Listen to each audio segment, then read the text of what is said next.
अस्सलाम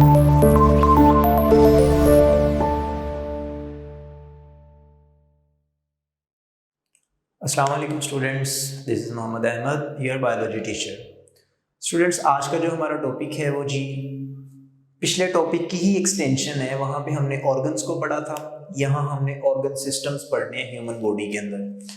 last lecture में हमने जितने भी ऑर्गन्स थे उनको डिस्कस कर लिया और उनमें से स्पेसिफिकली एक को थोड़ा सा डिटेल में कर लिया था। जैसे कि हमारे पास स्टमक था, स्टमक के फंक्शन देखे, स्टमक के अंदर जो भी उसकी इंटरनल हमने एनाटॉमी देखी, स्ट्रक्चर देखा, उसका वो सारा डिटेल में देख लिए। अब हमारे पास जो नेक्स्ट टॉपिक है इसमें हमने देखना है कि हमारी बॉडी के अंदर कौन कौन से ऑर्गन सिस्टम्स काम कर रहे हैं। ठीक है, ऑर्गन सिस्टम हमारे पास सबसे एडवांस यानी कि अगर कॉम्प्लेक्स ऑर्गेनाइजेशन का लेवल था। ठीक है, टिश्यूज से ऑर्गन्स बन गए, ऑर्गन्स के बाद ऑर्गन सिस्टम आ गए। अब ऑर्गन सिस्टम को डिस्कस कर लेते हैं। सबसे फर्स्ट जो आपकी बुक के अकॉर्डिंग है जी, हम उसको देख लें तो वो है हमारे पास स्केलेटल सिस्टम है जी। स्केलेटल के वर्ड से आपके माइंड में स्केलेटन आया होगा।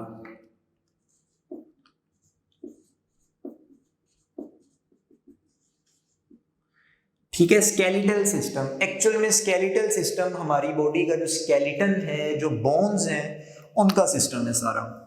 इसमें जस्ट बोन्स ही नहीं आ जाती, बोन्स इसके अलावा कार्टिलेज भी होता है। ये बोन की तरह हार्ड तो नहीं होता, लेकिन फंक्शन बोन्स वाले ही परफॉर्म कर रहा होता है। आप अपने ये नोज के एरिया में देखेंगे ना, यहाँ पे जो आपको ये मूवमेंट थोड़ी सी दिखाई देती है, ये कार्टिलेज होता है। हमारे ये कान है, ये फ्लेक्सिबल है, इनके अंदर बोन मौजूद नहीं होती, इनके अंदर कार्टिलेज मौजूद होता है। इसके अलावा टेंडन्स भी होंगे। ठीक है, टेंडन्स का क्या काम होता है? ये जनाब बोन को बोन से जोड़ रहे होते हैं। ये फंक्शन, ये बोन्स, कार्टिलेज और टेंडन्स वगैरह ये मिल के एक सिस्टम बना रहे होते हैं जिसको स्केलेटल सिस्टम बोलते हैं। अब स्केलेटल सिस्टम के फंक्शंस क्या क्या होते हैं? सबसे फर्स्ट तो देखो जी, बोन्स ने हमें एक शेप प्रोवाइड की हुई है, हमारी बॉडी को एक प्रॉपर स्ट्रक्चर दिया हुआ है। स्ट्रक्चर मतलब अलग क्या है? इस वक्त हमारी बॉडी जो प्रॉपर एक शेप है ना, एक्चुअल में ये किसकी वजह से बना? बोन्स की वजह से है। आप अपनी बोन्स सारी बाहर निकाल के रख दें तो टोटल एक गोश्त का पीस रह जाएगा, एक मैश सा रह जाएगा प्रॉपर। हम इस तरह से हमारी बॉडी खड़ी नहीं रह सकती। तो जो बोन्स है एक्चुअल में सबसे फर्स्ट तो हमारी बॉडी को एक स्ट्रक्चर प्रोवाइड कर रही होती है। इसके अलावा जी हमारी बॉडी में बहुत से पार्ट्स को प्रोटेक्शन भी दे रही है। प्रोटेक्शन कैसे? ये देखो, ये हमारी जो चेस्ट है, यहाँ पे जितनी भी बोन्स आ रही हैं, ये जो एक्चुअल में ये क्या प्रोवाइड कर रही है? इनके नीचे जो रिब्स के नीचे आप देखेंगे क्या पड़ा हुआ है? यहाँ पे हमारा हार्ट पड़ा हुआ है, इसके साथ लंग्स हैं, ये थोड़ा सा साइड पे लीवर भी मौजूद है। तो इन्होंने क्या किया हुआ है? बॉडी को प्रोटेक्ट किया हुआ है। कोई हमें हिट करे, कोई चोट लगती है तो ये बोन्स क्या करती है? हमारे मेजर वाइटल ऑर्गन्स को सपोर्ट कर रही होती है, उनको प्रोटेक्ट कर लेती है, उनको प्रोटेक्शन प्रोवाइड कर रही होती है। इसके अलावा इस सिस्टम का क्या काम है जी? मूवमेंट भी हमारी जो होगी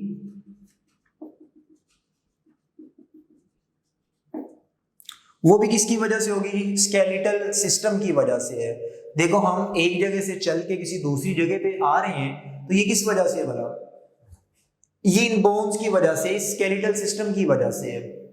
ये जो मूवमेंट होती है उसकी वजह से है। मसल्स हैं, मसल्स हमारे अटैच हुए होते हैं बोन्स के साथ। तो जितना भी हमारी बॉडी का ये जो गोश्त है, जो मसल्स है, एक्चुअल में ये क्या करते हैं? बोन्स के साथ अटैच हुए होते हैं। तो ये भी हम इसके फंक्शन में लिख लेते हैं जी, मसल अटैचमेंट का जो काम है वो भी बोन्स के साथ होता है। मसल्स अगर बोन्स के साथ अटैच नहीं है तो हम मूव ही नहीं कर सकते, ये समझ लें। ठीक है, मसल्स हम आगे मस्कुलर सिस्टम भी पढ़ेंगे। तो ये इस तरह से सारे फंक्शंस आ रहे होते हैं। इसके अलावा आपको पता है ये जो बोन्स होती है ये कुछ मिनरल्स को भी स्टोर करती हैं।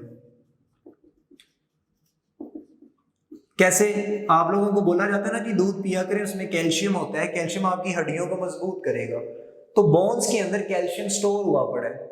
तो मिनरल्स वगैरह जो होते हैं, कैल्शियम और फॉस्फेट, ये बोन्स के अंदर स्टोर हुए पड़े होते हैं, ये याद रखना है। इसके अलावा इनका एक और काम होता है कि ये ब्लड के जो सेल्स होते हैं वो भी बोन्स के अंदर, जो बोन मैरो होता है ना, वहां से बन के आते हैं ये। ठीक है। तो स्केलेटल सिस्टम के ये इतने ज्यादा फंक्शंस हैं, बोन्स, कार्टिलेज, टेंडन से ये मिलके बना हुआ है। काम क्या है जी, बॉडी को स्ट्रक्चर दे रहा है, प्रोटेक्शन कर रहा है, मूवमेंट प्रोवाइड करता है, मसल्स को अटैचमेंट का एक एरिया प्रोवाइड कर देता है और मिनरल्स को स्टोर करता है, ब्लड के सेल्स को स्टोर कर रहा होता है। तो ये इतने ज्यादा फंक्शंस परफॉर्म कर रहा होता है। ठीक है, नेक्स्ट हमारे पास आ जाता है जी डाइजेस्टिव सिस्टम। डाइजेस्टिव सिस्टम को हमने बातें सारी हम ऑलरेडी डिस्कस कर चुके होते हैं। वैसे भी देखिए, डाइजेस्टिव सिस्टम का वर्ड डाइजेशन से आ रहा है, तो क्या फंक्शन होगा भला? डाइजेशन का काम होगा, डाइजेशन ऑफ फूड। हमने जो भी खाना खाया वो जो डाइजेस्ट होगा, कौन उसमें डाइजेस्टिव सिस्टम इन्वॉल्व हुआ होगा। अब डाइजेस्टिव सिस्टम में कौन कौन सी चीजें आ जाती हैं भला? सबसे फर्स्ट तो देखो जी, हमारा माउथ है। खाना माउथ के थ्रू बॉडी में लेके जा रहे हैं तो उसकी पार्शियल डाइजेशन माउथ के अंदर ही हो जाती है। हम मीठे में जो चीजें ले रहे होते हैं उनमें एक्चुअल में स्टार्च होता है ना, वो माउथ के अंदर उसकी डाइजेशन थोड़ी सी हो जाती है। माउथ के बाद इसमें नेक्स्ट जो इसका पार्ट आ जाता है वो है जी इसोफेगस। ठीक है, ये खुराक की नाली है। ये माउथ की फौरी बात यहाँ से स्टार्ट हो जाती है। ठीक है, और ये सीधा जहां पे खत्म हो रही है जी, उससे आगे फौरी क्या स्टार्ट हो जाता है? हमारा स्टमक। स्टमक के बाद इसमें और चीज आ जाती है जी, इंटेस्टाइन्स आ जाती है, स्मॉल और लार्ज इंटेस्टाइन दोनों के बारे में हम डिस्कस कर चुके हैं। ठीक है, स्मॉल इंटेस्टाइन में भी फूड की डाइजेशन हो रही होती है, लार्ज में भी न्यूट्रिएंट्स को एब्जॉर्ब करवाया जा रहा होता है। तो दो काम है, फूड को डाइजेस्ट करवाना और फिर उस फूड को बॉडी के अंदर एब्जॉर्ब भी करवाना। ब्लड में जाता है ये सारा फूड डाइजेस्ट होने के बाद न्यूट्रिएंट्स की फॉर्म में, और वहां से ये फिर पूरी बॉडी में सप्लाई कर दिया जाता है ब्लड के थ्रू। तो ये दोनों काम किसकी हैं जी? डाइजेस्टिव सिस्टम के, फूड की डाइजेशन और फूड की एब्जॉर्प्शन। नेक्स्ट आता है जी हमारा रेस्पिरेटरी सिस्टम।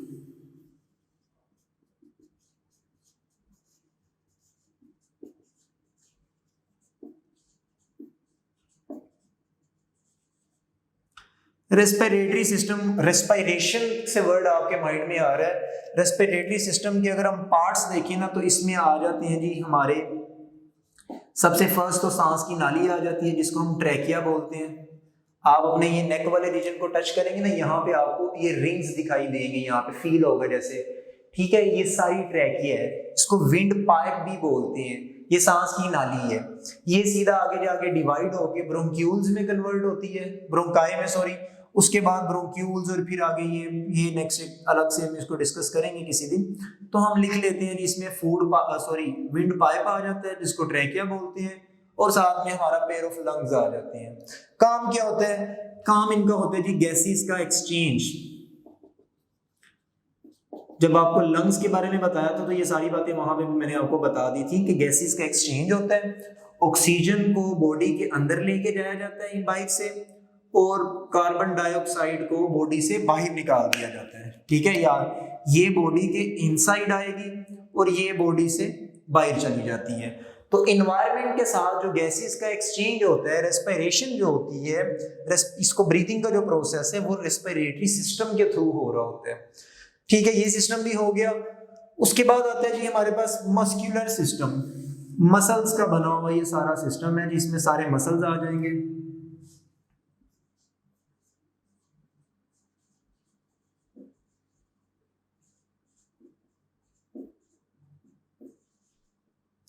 मस्कुलर सिस्टम है जी। मस्कुलर सिस्टम में आपके सारे डिफरेंट टाइप के मसल्स आ जाएंगे जी। ज्यादातर हम इसमें बात कर रहे होते हैं स्केलेटल मसल्स की, कर लेते हैं। स्केलेटल मसल्स वाला कौन से? वो सारे मसल्स जो हमारे स्केलेटन के साथ अटैच हैं, जो बोन्स के साथ अटैच हुए हैं। ठीक है, ये स्केलेटल सिस्टम मैंने अभी आपको बताया था ना कि बोन्स जो हैं इनके साथ हमारे मसल्स अटैच हुए होते हैं। ये बाइसेप्स मसल है, ये नीचे ट्राइसेप्स मसल्स हैं, दोनों यहाँ पे आने वाली बोन के साथ अटैच हुए होते हैं। ठीक है, तो हम ये जो मसल्स होते हैं ये बोन्स के साथ अटैच होते हैं, और जब अटैच होंगे तो ये क्या करते हैं भला? मसल्स का वर्ड जहां पे भी आएगा, मैंने आपको अभी थोड़ी देर पहले भी बताया था कि वहां पर क्या होती है? कॉन्ट्रैक्शन और रिलैक्सेशन। जब ये दोनों काम होते हैं ना, तो दोनों काम के रिजल्ट में क्या होता है, वहां पर मूवमेंट होती है। ठीक है, एक जगह से दूसरी जगह जो मूव करना है ना, मसल्स कॉन्ट्रैक्ट करते हैं, मसल्स के कॉन्ट्रैक्ट से होने से फोर्स लगती है बोन के ऊपर। ये देखें, ये मसल को मैं कॉन्ट्रैक्ट करवा रहा हूं, ये बोन खुद ब खुद ऊपर, बाजू ऊपर की तरफ आ गए। तो एक्चुअल में ये मसल्स क्या करते हैं, बोन के ऊपर फोर्स लगाते हैं, ये फोर्स क्रिएट करते हैं। तो बोन जब मूव होती है तो फिर मसल्स मूव होंगे तो बोन भी फिर खुद ब खुद ऊपर मूव कर जाती है। तो मस्कुलर सिस्टम के एक्चुअल में काम मूवमेंट करवाना होता है, मसल्स से बना होता है, मसल्स की मूवमेंट होती है साथ साथ। ठीक है, मूवमेंट के साथ उन्होंने लोकोमोशन भी एक वर्ड यूज किया होगा। देखिए, मूवमेंट होता है बॉडी के पार्ट्स की एक ही जगह पे रहते हुए मूव करना, ये जैसे बाजू मूव कर रहा है, ये एक मूवमेंट होती है। लोकोमोशन में ये होता है कि पूरी बॉडी एक जगह से चलते हुए किसी दूसरी जगह पे आ जाती है। ठीक है, वो हमारे पास जैसे एक जगह से हम दूसरी जगह पे चल के जा रहे हैं ना, ये लोकोमोशन होती है, जिसमें पूरा ऑर्गेनिज्म एक जगह से उठ के किसी दूसरी जगह पे चला जाता है, वो लोकोमोशन होती है। ये दोनों काम मस्कुलर सिस्टम करवा रहा होता है। नेक्स्ट आ जाता है जी नर्वस सिस्टम।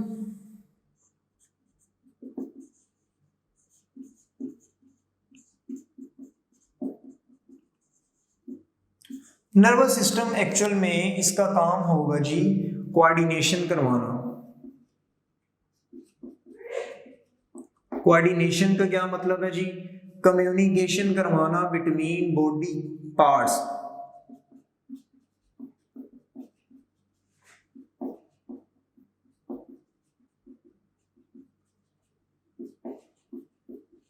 बॉडी के डिफरेंट पार्ट्स, बॉडी के डिफरेंट ऑर्गन्स का जो आपस में बातचीत करना है, आपस में कम्युनिकेट करने का जो प्रोसेस है, वो नर्वस सिस्टम के थ्रू हो रहा होता है।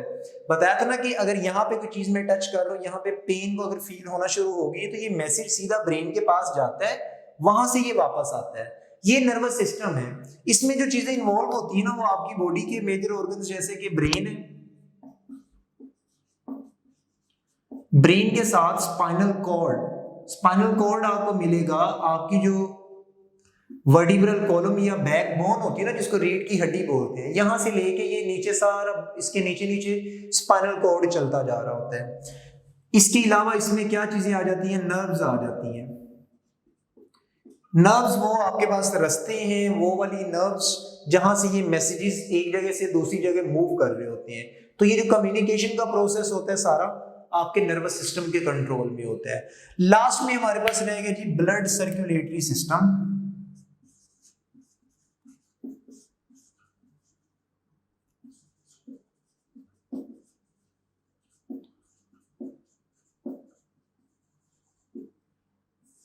ब्लड सर्कुलेटरी सिस्टम, इसका क्या काम है जी, बॉडी के अंदर सारी ब्लड की जो सप्लाई का काम है ना, वो यही कर रहा होता है जी। ब्लड सप्लाई हो रहा होता है। ब्लड सप्लाई किन के थ्रू होगा, इसमें आपका हार्ट आ जाएगा जी, हार्ट आ जाएगा। इसके अलावा हार्ट के साथ कुछ आपके पास ब्लड ट्यूब्स होंगी, जिनमें 3 डिफरेंट टाइप्स होती हैं, आप देखेंगे, जिनमें वेन्स होती हैं, ठीक है, जिनमें आर्टरीज होती हैं, जिनमें कैपिलरीज होती हैं। ठीक है, अब ये 3 चीजें भी होती हैं। आर्टरीज वो जो हार्ट से ब्लड को बॉडी के डिफरेंट पार्ट्स में लेके जा रही हैं, वो सारी ट्यूब्स जो होती हैं उनको आर्टरीज बोलते हैं। वेन्स वो होती हैं जो बॉडी के डिफरेंट पार्ट से ब्लड को वापस हार्ट की तरफ लेके आ रही होती हैं। कैपिलरीज जो होती है ना, ये इन्हीं की छोटी छोटी आर्टरीज को डिवाइड कर देंगे ना, तो ये बारीक बारीक सी बन जाती हैं। और वेन्स को भी जब हम डिवाइड कर देते हैं, बारीक बारीक ट्यूब्स बन जाती हैं, वो कैपिलरीज होती हैं। ठीक है, ये दोनों में ही आ जाती हैं, कैपिलरीज होती हैं, बस समझ लें कि ये ज्यादा बारीक होती हैं। ब्लड सप्लाई में हार्ट आ गया, आपकी वेन्स, आर्टरीज और कैपिलरीज वगैरह आ जाती हैं। अब क्वेश्चन ये है कि सर बॉडी पूरी को ब्लड क्यों सप्लाई करना होता है, जरूरत क्यों पड़ती है।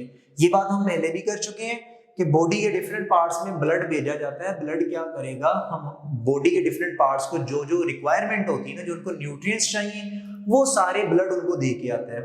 दूसरा भी यहाँ पे जब हमने रेस्पिरेटरी सिस्टम की बात की है तो आपको पता है ना, ऑक्सीजन, बॉडी के हर एक सेल को ऑक्सीजन चाहिए होती है, और वो ऑक्सीजन कौन लेके जा रहा होता है? वो ऑक्सीजन ब्लड ही दे के आ रहा होता है बॉडी के डिफरेंट पार्ट्स को। तो ब्लड सप्लाई का पर्पस ये होता है कि न्यूट्रिएंट्स और ऑक्सीजन बॉडी के डिफरेंट पार्ट्स तक पहुंचाई जाए, और बॉडी के डिफरेंट पार्ट्स में बनने वाला जो वेस्ट है उसको उठा के वापस लेके आया जाए। उस वेस्ट को फिर किडनी क्या करते हैं? फिल्टर करके यूरिन के थ्रू बॉडी से बाहर निकाल देते हैं। तो ब्लड सर्कुलेटरी सिस्टम का ये काम होता है। ठीक है, ये आपके पास 6-7 ऑर्गन सिस्टम थे, इनको अच्छे से आपने देख लेना है। कोई क्वेश्चन हुआ तो आपने हमें जरूर बताना है। अल्लाह हाफिज।